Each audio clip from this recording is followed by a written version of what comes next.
समुद्गारो सर्वपावपणासनो मङ्गलानं च सर्वेसिं परमं हवै मङ्गलम्।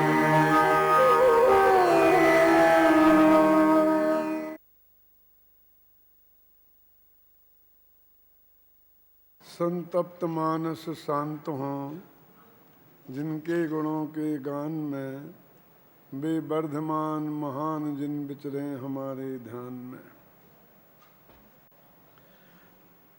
भगवान महावीर और उनकी अहिंसा के बारे में चर्चा चल रही है, जिसमें अहिंसा की आज के जीवन के संदर्भ में उपयोगिता क्या है, उसकी आवश्यकता क्या है, इसकी चर्चा की। इसके उपरांत अहिंसा का वास्तविक स्वरूप क्या है, इसे स्पष्ट किया। और जिसमें ये बात सामने आई कि आत्मा में रागादि भावों की उत्पत्ति, इसका नाम हिंसा है, और आत्मा में रागादि भावों की उत्पत्ति नहीं होना, इसका नाम अहिंसा है। और यही जनागम का सार है। रागादि भावों की उत्पत्ति को हिंसा क्यों कहा गया? अनेक उदाहरणों के माध्यम से इस बात को सिद्ध किया गया कि अधिकांश हिंसा, सबसे ज़्यादा हिंसा युद्धों में होती है, और युद्ध 3 कारणों से होते हैं: जल, जोरू और जमीन के कारण। और इनके प्रति राग के कारण होते हैं। खान पान संबंधी हिंसा भी उसके प्रति राग के कारण होती है। पहनने ओढ़ने में जो हिंसा होती है, सिल्क की साड़ियों जैसी बातों में, वो भी राग के कारण होती है। इस श्रृंगार सामग्रियों की जो हिंसा है, वो भी राग के कारण होती है। इसलिए भगवान महावीर ने बहुत सोच समझकर कहा कि आत्मा में रागादि भावों की उत्पत्ति, इसका नाम हिंसा है। अब इस बात पर विचार करते हैं कि न केवल हिंसा, हिंसा के पर्यायांतर जिन्हें हम झूठ बोलते हैं, चोरी, कुशील और परिग्रह, ये पाप भी, एक खोटे कार्य भी एकमात्र राग के कारण ही होते हैं। इसलिए आचार्य अमृतचंद्र ने तो इन 5 पापों को हिंसा का ही नामांतर कहा है। प्रकारांतर से ये हिंसा ही है। वो ये कहते हैं झूठ बोलना वाणी की हिंसा है। यदि किसी को मारना, सताना एक काया की हिंसा है, तो झूठ बोलना वाणी की हिंसा है। यानी जिससे दूसरे के प्राणों को पीड़ा पहुंचे, अपने प्राणों को भी पीड़ा पहुंचे, वो सब हिंसक कार्य हैं। हमने किसी के साथ झूठ बोला तो उससे उसको तकलीफ होगी ना, भले ही उसकी जान जोखिम में ना हो। कभी कभी तो झूठ बोलने से जान भी जोखिम में हो सकती है, ना भी हो तब भी तकलीफ तो होगी ही। तो वो भी एक प्रकार से वो कहते हैं हिंसा ही है।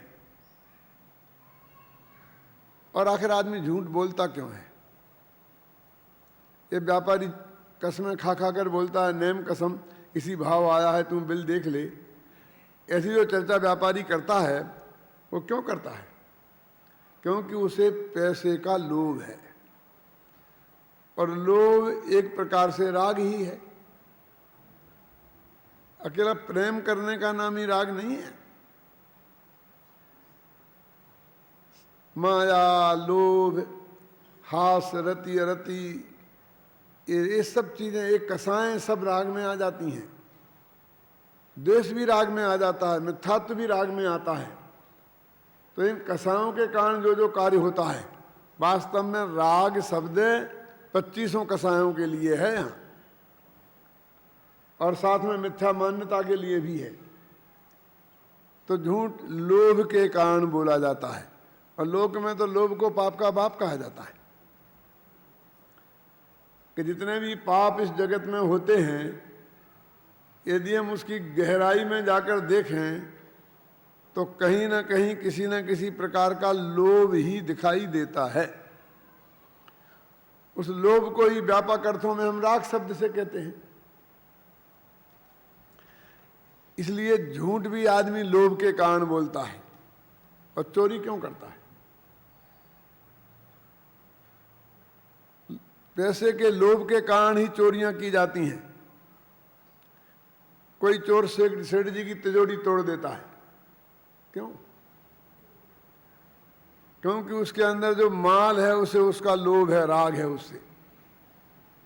यदि द्वेष होता तो वो उसकी तिजोरी नहीं तोड़ता, उसकी खोपड़ी खोलता।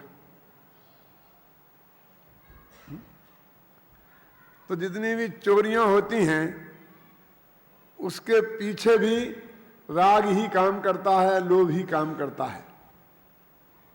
और परिग्रह हम क्यों जोड़ते हैं? परिग्रह के प्रति, पैसे के प्रति हमारी आसक्ति है ना, राग है ना, इसी कारण जोड़ते हैं ना। तो इसके पीछे भी राग काम करता है। और माताओं बहनों की इज्जत जितनी आज तक लुटी है वो सब रागियों ने ही लूटी है, द्वेषियों ने नहीं। आकर्षण का पात्र कौन होता है जिसके प्रति हमें राग होता है? रावण सीता जी का अपहरण करके क्यों ले गया था? क्योंकि उनसे उनको अंदर में राग पैदा हो गया था। इतिहास उठाकर हम देख लें कि माताओं बहनों पर हाथ उठाने वाले, उनकी इज्जत के साथ खेलने वाले सब रागी द्वेषी थे। आपने ऐसा समाचार तो कई दफे अखबारों में पढ़ा होगा कि बंबई की चौपाटी पर एक गोरी भूरी दुबली पतली घुंघराले वाली लड़की झीने वस्त्र पहने मटक मटक कर जा रही थी, तो कुछ कॉलेजी लड़कों ने छेड़खानी की। कभी ऐसा भी पढ़ा है कि एक 90 वर्ष की बुढ़ी अम्मा पुराने कपड़े पहने, जिसके चेहरे पर सैकड़ों झुर्रियां थीं, काली कलूटी, उसे देखकर किसी ने छेड़खानी की? छेड़खानी का पात्र भी वही होता है जो राग का पात्र होता है, लोभ का पात्र होता है, प्रेम का पात्र होता है, जिसमें आकर्षण होता है। ये आकर्षण का नाम ही तो राग है। एक कुशील नामक पाप भी राग के कारण ही होता है। इस तरह हम देखें, हिंसा, झूठ, चोरी, कुशील और परिग्रह, ये जो पांचों पाप हैं, इनकी तह में जाकर हम देखते हैं तो एक राग ही काम करता दिखाई देता है। सबकी जड़ एक राग है। इसलिए भगवान महावीर ने सोच समझ के कहा कि आत्मा में रागादि की उत्पत्ति है, वो हिंसा है, सभी पापों की जड़ है, और सभी पाप प्रकारांतर से एक हिंसा ही है।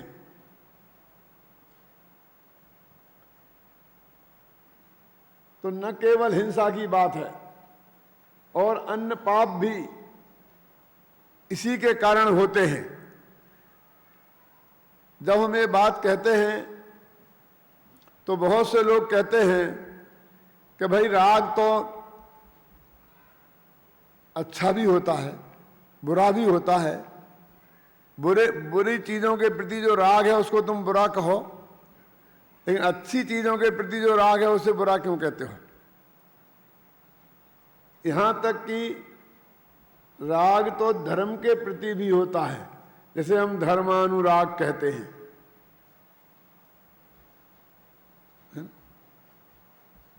माँ बाप के प्रति भी होता है, भाई बहन के प्रति भी होता है। तो क्या ये सब राग भी खोटा है? क्या ये सब राग भी पाप बंध का कारण है? ये बात समझना इतनी आसान नहीं है भाई साहब। लेकिन मैं एक बात कहता हूं, जरा विचार करो शांति से। कि यदि इनके प्रति राग धर्म होता और धर्म करने में बाधक नहीं होता तो भगवान महावीर स्वयं मां बाप का राग छोड़कर क्यों दीक्षा लेके चले गए? वो अच्छा था तो उनके प्रति राग रखना था।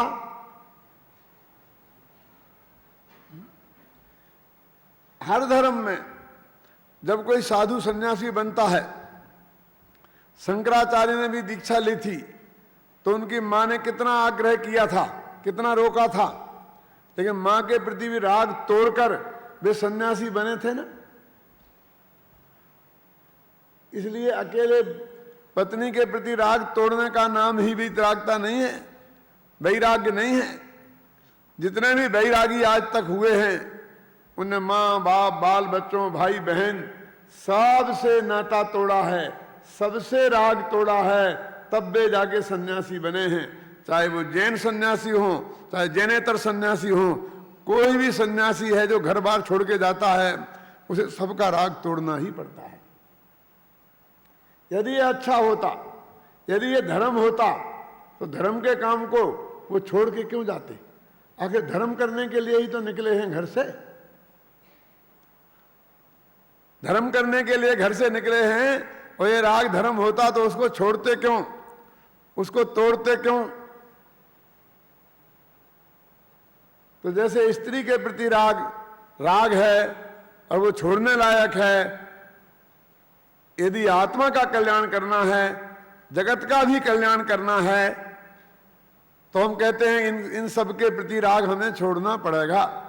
महात्मा गांधी को भी परिवार के प्रति थोड़ा राग कम करना पड़ा था, तब देश की सेवा कर सके थे ना। हजारों उदाहरण इतिहास में और पुराणों में मिल जाएंगे कि जब कोई महान काम करना पड़ा तो उसे घर परिवार सभी वालों से राग तोड़ना पड़ा। महावीर ने इस बात को बहुत गहराई से अनुभव किया था। फिर भी लोग कहते हैं कि ठीक है, माँ बाप का राग भी बुरा होगा, वो भी छोड़ने लायक होगा, वो भी छोड़ दो, लेकिन धर्मानुराग तो आखिर धर्म है। आप उसे भी हिंसा कहना चाहते हैं क्या महावीर? तो महावीर कहते हैं धर्मानुराग के नाम पर, धर्म के नाम पर इस दुनिया में जितनी हिंसा हुई है, जितनी हत्याएं हुई हैं, उतनी और किसी नाम पर नहीं हुई। हजारों यहूदियों को जिंदा जला दिया गया, काय के नाम पर? धर्मानुराग के नाम पर। हिंदू ने मुसलमानों को मारा, मुसलमानों ने हिंदू को मारा, काय के नाम पर? धर्मानुराग के नाम पर, धर्म की रक्षा के नाम पर। ये धर्म के प्रति अनुराग के कारण इस दुनिया में इतनी हिंसा हुई है कि जिससे हमारे इतिहास के पन्ने खून से रंगे पड़े हैं और जिससे लोगों को धर्म से भी थोड़ी अरुचि और घृणा हो गई है। और आज भी हम देखते हैं कि हम धर्म के नाम पर ही लड़ते हैं। किसी आदमी को इलाज कराना है तो वो ये विचार नहीं करता है कि जिस डॉक्टर के पास मैं जा रहा हूं वो हिंदू है या मुसलमान है, कि जैन है या जैन है। यदि वो अच्छा इलाज करता है, यदि वो ऑपरेशन करने में माहिर है, तो हम वीतराग भाव से उससे ऑपरेशन करा लेते हैं। बाजार में कोई चीज खरीदनी हो और अच्छी सस्ते दाम पर मिल रही है तो हम ये नहीं देखते हैं कि ये दुकान हिंदू की है मुसलमान की है। हम वीतराग भाव से उसके यहां से वो चीज खरीद लेते हैं। लेकिन जब धर्म की बात आती है तो हिंदू मुसलमान बीच में आ जाते हैं, जातियां बीच में आ जाते हैं, संप्रदाय बीच में आ जाते हैं, दिगंबर श्वेतांबर बीच में आ जाते हैं।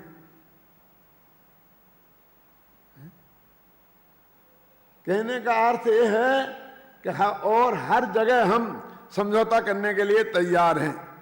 यहां तक कि रोटी बेटी संबंध भी हम हर एक से करने को तैयार हैं। यदि कोई करोड़पति है, भले ही वो अजैन हो, हमारे धर्म के विरुद्ध वाला हो, तो भी उसी लड़की देने को तैयार है, उसकी लड़की लेने को तैयार है। वहां हमें कोई परहेज नहीं है। लेकिन धर्म के नाम पर तलवारें खींच कर बैठ जाते हैं। तो धर्म के नाम पर जितनी द्रव्य हिंसा हुई धर्मानुराग के कारण, जिसे आज एक नया नाम दे दिया गया है सांप्रदायिकता।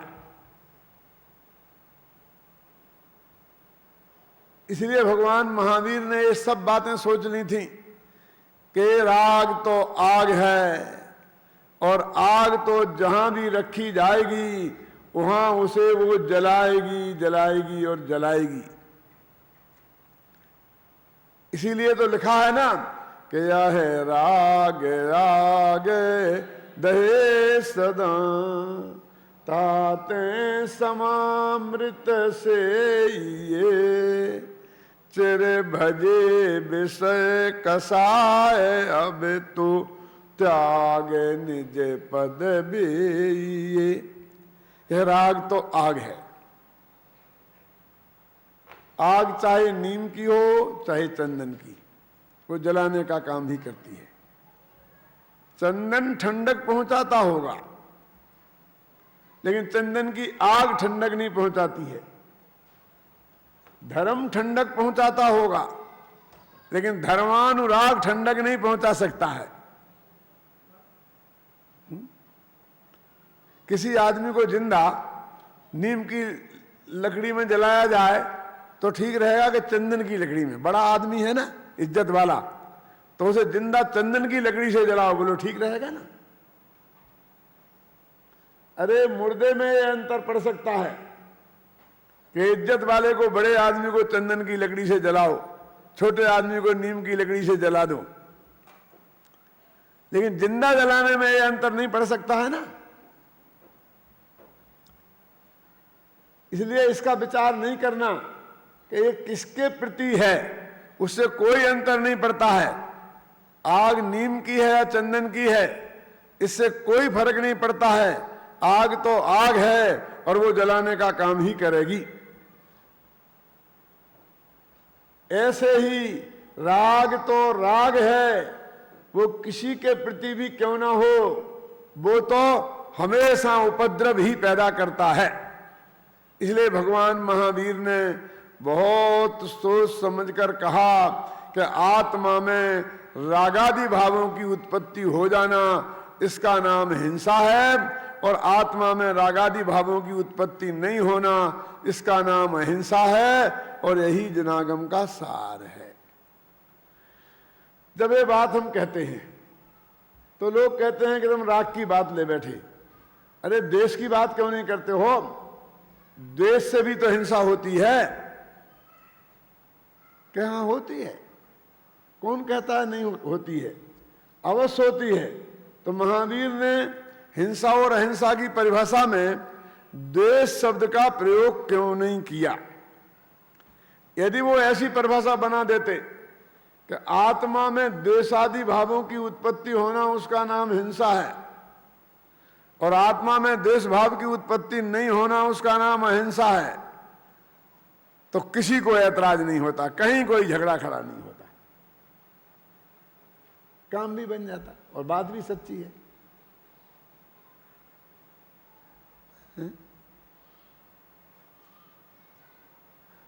तो क्या भगवान महावीर देश में हिंसा नहीं मानते हैं? कि मानते हैं। तो उन्होंने कहा क्यों नहीं? कि कहा है ना, आदि शब्द में ले लेना, राग आदि। राग और के साथ जो आदि शब्द जोड़ा है उसमें से ये बात निकलती है कि देश भी हिंसा है। क्रोध, मान, माया, लोभ, हास, रति, अरति, भय, शोक, जुगुप्सा, जितनी भी कसाएं हैं, जितने भी विकारी भाव हैं, वो सब हिंसा है। जैसे द्वेष को आदि में लिया है, ऐसे ही राग को आदि में ले लेते, और राग का स्पष्ट उल्लेख किया है और द्वेष का नहीं किया, आदि में लिया है, ऐसे ही राग का को आदि में ले लेते और द्वेष का स्पष्ट उल्लेख करते तो बढ़िया रहता। झगड़ा खड़ग नहीं होता।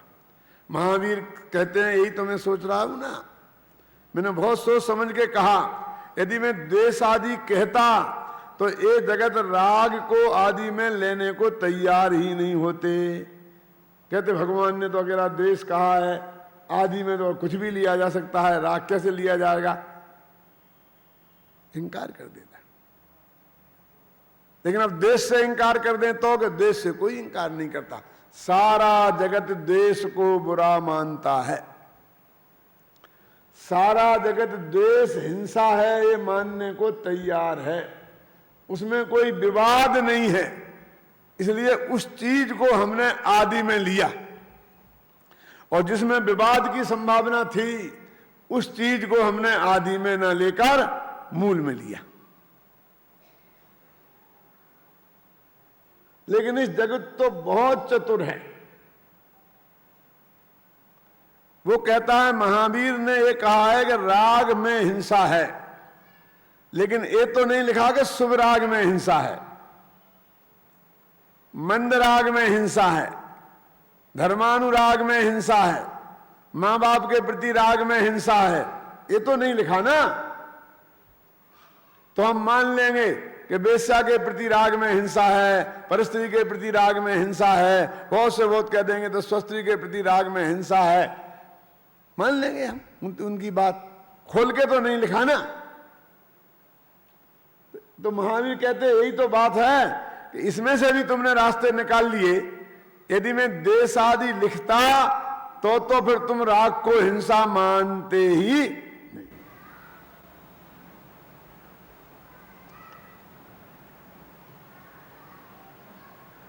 अरे भाई गंभीरता से विचार करो तुम इस बात पर। बेटे 3 प्रकार के होते हैं, जानते हैं कौन कौन? एक उदाहरण से समझाता हूं तो बात जल्दी समझ में आएगी। मेरे घर पर 4 मेहमान आए और मैंने अपने बेटे को आवाज लगाई कि परमात्मा प्रकाश 1 गिलास पानी लाना, क्योंकि आदत पड़ी है 1 गिलास पानी लाना कहने की। हमेशा अकेला होता हूं तो 1 गिलास पानी मंगाता हूं ना, तो मेहमानों के सामने भी 1 गिलास पानी लाना ये मुंह से निकल गया। यदि चतुर बेटा होगा तो देख लेगा 4 मेहमान हैं, 1 पिताजी हैं, तो 5 गिलास लेके आएगा, भले ही 1 गिलास कहा हो। और चतुर नहीं हुआ तो 1 गिलास पानी लेकर के आ जाएगा और कहेंगे 1 गिलास लाया, मालूम नहीं 4 आदमी हैं, आप ही ने तो कहा था कि 1 गिलास पानी लाना, बड़ा आज्ञाकारी बन जाएगा।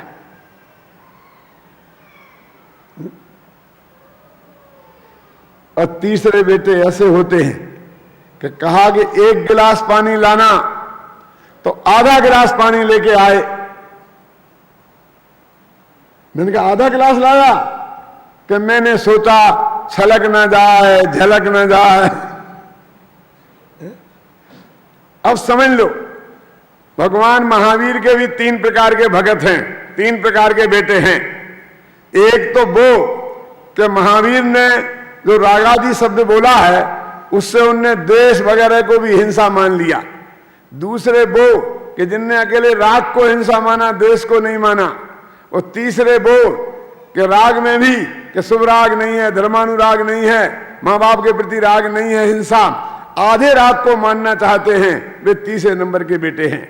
आपको कौन से नंबर का बेटा बनना है ये आप चुन लीजिए।